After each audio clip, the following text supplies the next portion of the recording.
अब आगे लो जी, रही बची कुची कसर परमात्मा ने और पार कर दी।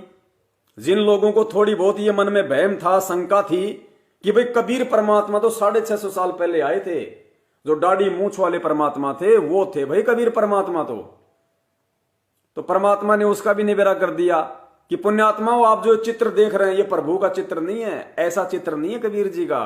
वो तो ना जाने कितने ही रूप बना के आ जाते हैं अपनी प्यारी आत्माओं को सतलोक ले जाने के लिए। सुनिए, मंत्र को विधेय मंत्र का, जो हम चित्र देखते हैं प्रभु का ऐसा चित्र नहीं है।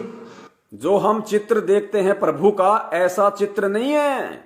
कौन सा चित्र देखते हैं हम तो एक ही चित्र देख पाते हैं, कबीर जी का दाढ़ी मूंछ वाला।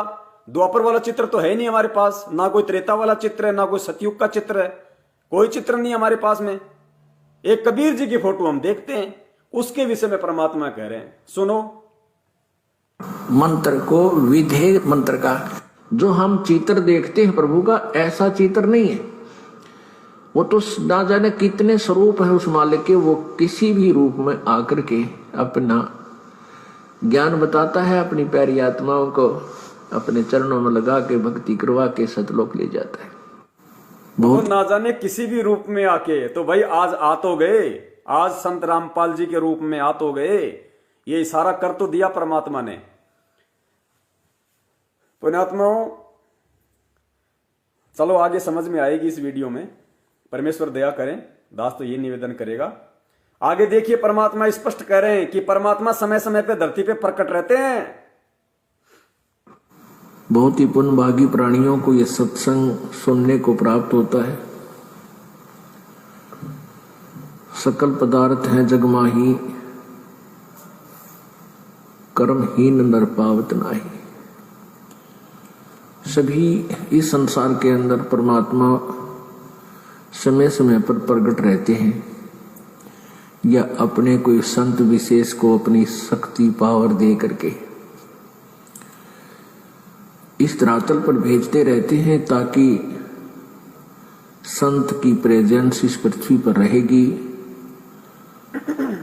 तो जनता कुछ हाहाकार से बचेगी।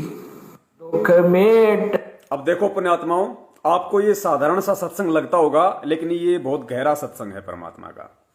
इसमें परमेश्वर ने बताया कि समय समय पे परमात्मा पृथ्वी पे प्रकट रहते हैं, और फिर आगे परमात्मा ने क्या कहा कि परमात्मा अपने संत भी भेज देते हैं। अब संत भेज देंगे वो आपको पहले ही बता दिया। संत अगर आएगा तो क्या होगा, जो खुद पार नहीं हो सकता दूसरों को कहां से पार कर देगा। अब देखिए, आपको लगता है, चलो हम 2 मिनट के लिए हमारे सतलोक आश्रम मैनेजमेंट हरियाणा और उनके समर्थन में जितने भी भगत भाई बहन हैं, हम उनके हक की बात करते हैं। मान लिया आप लोगों के अनुसार, जैसा आप समझते हो कि गुरुजी तो कबीर परमात्मा के भेजे हुए संत हैं। मान लिए कि गुरुजी कबीर परमात्मा के भेजे हुए संत हैं। क्या कबीर परमात्मा का संत भी मां के गर्भ से जन्म लेके आएगा? क्या कबीर परमात्मा का संत दुर्गा और काल से भी निम्न स्तर का है? क्या कबीर परमात्मा का भेजा हुआ संत दुर्गा और काल से भी निम्न स्तर का होगा? क्यों? क्योंकि इस 21 ब्रह्मांड में 2 ही ऐसे प्राणी हैं जिन्होंने सतलोक से आने के बाद कभी किसी मां के गर्भ से जन्म नहीं लिया, और ना ही वो लेते हैं, दुर्गा और काल। ये जब से सतलोक से आए हैं तब से इन्होंने कभी किसी मां के गर्भ से जन्म नहीं लिया। सतगुरु के विधान अनुसार ये स्वयं शरीर छोड़ते हैं और स्वयं ही ये युवा शरीर में प्रकट हो जाते हैं। तो पुण्यात्मा विचार करो, जब उस परमात्मा ने जिसको अपने नौकर की संज्ञा दी है, परमात्मा ने जिसको वाणियों के माध्यम से कुत्ते की संज्ञा दी है,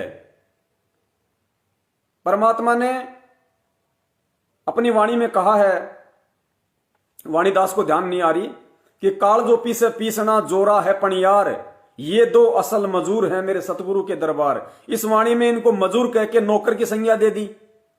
और एक वाणी है परमात्मा की कि हस्ती डर माने नहीं कुकर भूसे हजार, तो कुकर यहां पे परमात्मा ने काल के लिए लिया। और भी वाणियां हैं परमात्मा की जिनमें परमात्मा ने काल को कुत्ते की संज्ञा से नवाजा है, कि वो परमात्मा हाथी है और काल उसके सामने कुत्ते की जितनी हैसियत का है। जब तक आप हाथी पे बैठे रहोगे तब तक कुत्ता आपका कुछ नहीं बिगाड़ सकता। और कबीर परमात्मा का जो संत आएगा वो कितना पवित्र होगा। तो विचार करो, जब परमात्मा ने जिस दुर्गा और काल को अपने नौकर की संज्ञा दी है, काल भगवान को जिसने कुत्ते की संज्ञा दी है, जब वो दुर्गा और काल भगवान इस 21 ब्रह्मांड में किसी मां के गर्भ से जन्म लेके पैदा नहीं होते, जेर में लिपट के नहीं आते, गंदगी से लिपट के बाहर नहीं आते, तो कबीर परमात्मा जिस संत को भेजेंगे क्या वो मां के गर्भ से जन्म लेके आएगा? क्या वो दुर्गा और काल से भी निम्न स्तर का होगा? पुण्यात्माओं, ये बातें आपको सोक्ड होनी चाहिए, आपको विचार करना चाहिए इन पॉइंट पे। क्या कबीर परमात्मा का भेजा हुआ संत मां के गर्भ से जन्म लेके आएगा? क्या काल और दुर्गा से भी घटिया स्तर का होगा? तो भाई आप लोगों ने अगर संत भी माना गुरु जी को कि कबीर परमात्मा का भेजा हुआ संत है, तो वो संत भी प्रकट ही होगा। और तुमने तो उनका भी जन्मदिन मना दिया। आज ये बातें आपको चुभ रही हैं, बुरी लग रही हैं, क्योंकि आपने गलती कर दी। और बुरा उसी को लगता है जो गलती करता है, वरना सत्सेवकों को तो कोई बुरा नहीं लग रहा। हमें तो खुशी है कि हमने परमात्मा का प्रकट दिवस मनाया। गुरुजी ने क्या बताया सत्संग में? एक लड़की है गोरी, एक लड़की है सांवली। अब जो सांवली जो लड़की है, जिसका थोड़ा सा ब्लैक ब्लैक सा कलर है, उसको अगर कोई काली कह दे कि ये काली इधर आ, तो गुरुजी कहते हैं उसको बड़ा दुख होता है। और गोरी लड़की को कोई कह दे कि ये काली इधर आ, तो वो दुख नहीं मानती, उसको पता मैं तो गोरी हूं, ये प्यार में कह रहा है काली। और काली को काली कह दो फिर वो दुख मान जाएगी।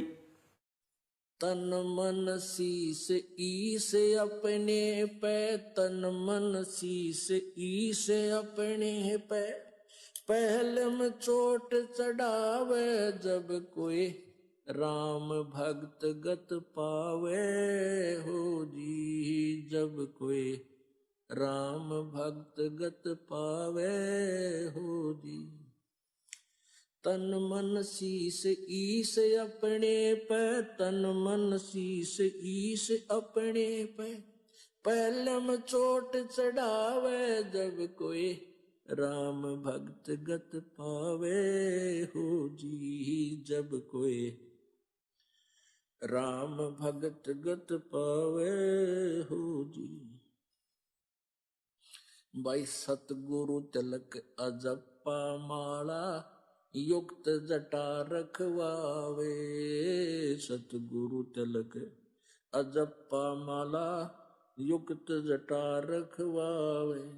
जत को पीन सत का चोला, भीतर बेख बनावे जब कोई राम भगत गत पावे हो जी, जब कोई राम भगत गत पावे हो जी।